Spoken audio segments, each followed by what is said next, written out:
बिस्मिल्लाहिर्रहमानिर्रहीम। अस्सलाम वालेकुम। एसएस लाइफ में खुश आमदीद।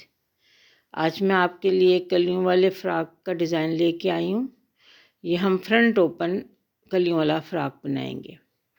इसमें सबसे पहले हम कन्नी वाली साइड लेंगे तो उसको दोहरा करके हम पट्टी के लिए मोड़ देंगे। ये देखिए, जितनी हमने सामने फ्रंट पे पट्टी बनानी है उतना मोड़ के हम पिन्ने लगा देंगे। ये हमारी फ्रंट की बटन टेक बनेगी। इस लिहाज से हम इसको पिन्ने लगा देंगे। अब कपड़े को हम दोहरा कर लेंगे। ये बैक साइड है जो मैं ऊपर लेके आई हूँ। इसको हम बिल्कुल कपड़े को बराबर नहीं रखेंगे, बल्कि नीचे वाला कपड़ा जो है वो आधा इंच बड़ा होगा। यानी जितनी हमने पट्टी मोड़ी है उसके हाफ में हमने इसको रखना है। बैक जो है वो हाफ इंच छोटी होगी। ये देखिए, ये मैं आपको नाप बता रही हूँ जिस नाप से हमने ये शर्ट काटनी है। इसका 12 इंच तीरा, 16 चेस्ट, 15 इसकी हमने कमर रखनी है और 18 हिप है। बाजू 18 इंच है और लंबाई 35 इंच है। इसका डिज़ाइन कुछ इस तरह से कटेगा कि जब हम कमीज़ बनाएंगे तो ये फ्रंट पे बटन टेक होगी और कंधों से ये देखिए, ये नीचे से ए लाइन शेप आएगी और यहाँ पे ये कली आएगी, ये जोड़ आएगा। यहाँ पे हमने इसमें कली डालनी है। शर्ट इस तरह बनेगी कि इसमें 2 कलियाँ होंगी और दरमियान में बटन होंगे और कमर में हमने लास्टिक डालना है इसको। यहाँ पे इसके बटन होंगे इस तरह से। गला मैं फ़िलहाल गोल गला बना रही हूँ। वैसे बैन वाला गला और कॉलर वाला गला भी बनाया जा सकता है, लेकिन इस शर्ट में मैं सिंपल बना रही हूँ गोल गला। ये देखिए, ये बैक जो है ये पट्टी से हमने पट्टी के दरमियान में रखी हुई है। तो यहाँ से मैंने इसको 3.5 इंच लिया है सेंटर।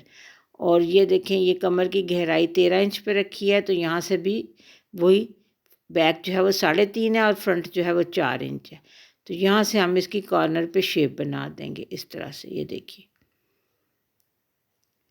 ये हम कमीज़ का सेंटर वाला हिस्सा काट रहे हैं। ये देखिए, यहाँ से हम इसको सीधा काट देंगे कमर तक। कमर के बाद हम इसको तिरछा ले जाएंगे। तो ये हमारे दोनों सेंटर वाले हिस्से हो गए हैं। दरमियान में जो पिछला हिस्सा है वो बंद है, जुड़ा हुआ है, लेकिन फ्रंट वाला जो हिस्सा है वो हमारा बटन टेक वाला है। उसमें हमने बटन टेक के लिए कपड़ा ज़्यादा रखा हुआ है। ये देखिए, ये पट्टी है हमारी बटन टेक की और बैक जो है वो जुड़ी हुई है। अब बाकी कपड़े को लेंगे और उसको उसके साथ बिछाएंगे। उसकी सीधी साइड हमने इसके साथ सीनी है। फ्रंट वाला हिस्सा तिरछा होगा, लेकिन जो साइड पे कली लगेगी वो सीधे कपड़े की लगेगी। ये देखिए, इस तरह हम इसको साथ बिछाएंगे। इस तरह साथ बिछा के तो अब हम तीरा और चेस्ट का निशान लगाएंगे। यानी हमने ये हिसाब लगाना है कि हमें कली कितनी चाहिए। तो उसके लिए हम यहाँ पे मेजरमेंट करेंगे। 6 इंच तीरा है तो 6.5 इंच में मैंने निशान लगा दिया। ये 7.5 पे लगाया और इसके बाद ये हमने 8 पे निशान लगाया, क्योंकि 16 इंच चेस्ट रखी है। कमर जो है, कमर हमने कम रखनी है, लेकिन हम इस कमीज़ की कमर कम नहीं रखेंगे। इस कमीज़ को हम ज़्यादा खुला रखेंगे क्योंकि यहाँ हमने लास्टिक डालना है। तो नॉर्मल कमर से हम इसको 2 इंच खुला रखेंगे। अब यहाँ से जितना हमें घेर पसंद है उतना हम रख सकते हैं। ज़्यादा भी रख सकते हैं और कम भी रख सकते हैं। जितनी आपकी ख्वाहिश हो आप उतना खुला फ़्रॉक बना सकते हैं। बहल कमर जो है वो हमने 2 इंच खुली रखी है।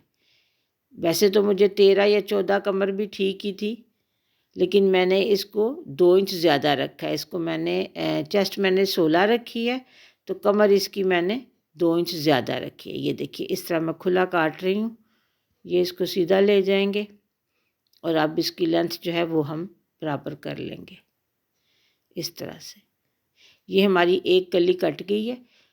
बाकी कपड़े के ऊपर रख के तो हम दूसरी कली भी काट लेंगे। ये देखिए, उसी तरह से सीधी साइड को सीधी साइड पे रखेंगे और तिरछी साइड की साइड पे रख के, तो जो हमने मेजरमेंट से ये एक कली काटी है उसी मेजरमेंट से हम दूसरी कली काट लेंगे।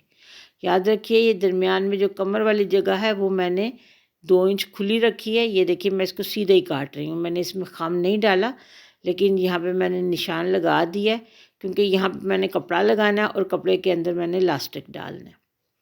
यहाँ मैं 2 इंच कपड़े की पट्टी लगाऊंगी और उसमें इलास्टिक डाल दूंगी और उसके बाद मैं इसको सेंटर वाले हिस्से से सीऊँगी। पहले मैंने यहाँ पट्टी लगानी है 2 इंच की और उसमें इलास्टिक पिरोना है। इलास्टिक पिरो के तो मैंने उसको किनारे से सी लेना है। इस तरह से ये चारों सिलाइयाँ हो जाएंगी। अब बाजू काटते हैं। बाजू में इसके पफ वाले बना रही हूँ क्योंकि आजकल फिर पफ वाले बाजू फैशन में है। पफ वाले बाजू के लिए हम कपड़ा लंबा लेते हैं। आम बाजू से कम 3 इंच, 4 इंच, 6 इंच भी आप लंबा ले सकते हैं, लेकिन इससे ज़्यादा लंबा नहीं। फ़िलहाल मैं 3 इंच लंबे बाजू बना रही हूँ। ये देखिए 18 इंच के हिसाब से ये मैंने इसकी लंबाई लेनी है। 1 इंच आगे मार्जिन रखा फोल्डिंग के लिए, उसके बाद 18 इंच की लंबाई, तो आगे 3 इंच मेरे पास ये कपड़ा फालतू है। अब यहाँ से हम ये निशान लगा लेंगे कि हमने कंधा कितना गहरा काटना है, तो उसके बाद हम ये कंधा काट देंगे। ये देखिए ये कंधा जो है आपको नज़र आ रहा होगा कि काफ़ी आगे को बढ़ा हुआ है। 3 इंच ये हमने लंबा रखा है बाजू, तो इसमें इस तरह से ये चुनटे पड़ेंगी और चुनटे पड़ने के बाद ये नॉर्मल बाजू के बराबर हो जाएगा। जितनी फिटिंग आप रखना चाहें रख सकते हैं, बेल बाजू भी बना सकते हैं। देखिए असल बाजू की मेजरमेंट ये थी, लेकिन मैंने 3 इंच इसको लंबा रखा है ताकि इसमें हम चुनटे डाल सकें। ये शर्ट तैयार हो गई है। अब देखें, ये देखिए ये यहाँ से चुनटे डाल के हमने बाजू लगाया है, तो यहाँ पे ये पफ बन गया और बाजू खड़ा हो गया इस तरह से। ये देखिए ये इसकी कलियाँ जोड़ी हैं। कलियाँ जोड़ने से पहले मैंने इसमें इलास्टिक पिरो लिया था दाएं बाएं, तो उसके बाद कलियाँ जोड़ी थी। ये वीडियो मैंने बनाई थी लेकिन वो किसी वजह से वीडियो ख़राब हो गई, तो वो मैं आपसे शेयर नहीं कर सकी। तो फाइनल प्रोडक्ट आपको दिखा रही हूँ। ये शर्ट तैयार है, वो मैं आपको दिखा रही हूँ। उम्मीद है आपको समझ आ जाएगी और आप भी बना सकते हैं इंशाल्लाह। आप जो लोग कपड़े सी लेते हैं उनको तो बड़ी जल्दी समझ आ जाएगी।